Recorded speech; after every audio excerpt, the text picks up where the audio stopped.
This is going to be your hamstring pin and stretch, a really valuable variation to get length into the hamstring to reduce any neural guarding or muscular inhibition that you may have. If you've been into clinic, we may have done some hands-on pin and stretching work.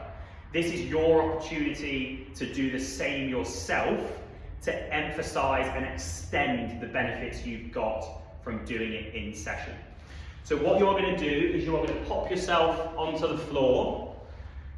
You can do this variation sat up, or you can do it laying on your back. Now I find laying on your back is the most comfortable. So you're going to lay flat onto your back. Ensure to start with that you have a nice posteriorly tilted pelvis, whereby we are trying to get the tip of your pelvis and your rib cage to close together, rather than being in this big anterior tilt where we have all this space under the lower back. So if your hands are under your lower back, close that space down, tuck pelvis up to chin. You're going to bring the legs underneath. Now, when you do a straight leg raise, you may get some tightness somewhere in the hamstring. Generally, it'll be around the mid portion or close to the knee. Pay attention to where that sensation is, because that's where you're going to place the hands.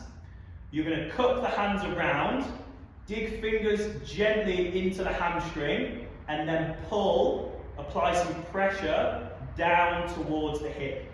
So, position where it feels tight, gentle pressure in with fingers, and then pull or push the muscle down towards the pelvis, and then you're going to go into an extension of the knee.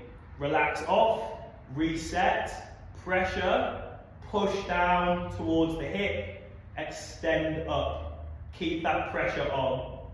Relax off, pressure, push towards the hip, stretch up. So what we are doing is we are going to pin by pressure and pushing down, pin the hamstring, extend and push. The more of a knee bend you start with and pin, the more intense that stretch will be. So if I start from this deep knee bend, I apply pressure and push down to pin the hamstring and then extend. Now I get a much bigger and more intense stretch than if I start here at 90 degrees, apply pressure, pin down, and then stretch. And that's how you can make this easier or make this harder, or better wording might be more intense or less intense for your hamstring pin and stretch exercise.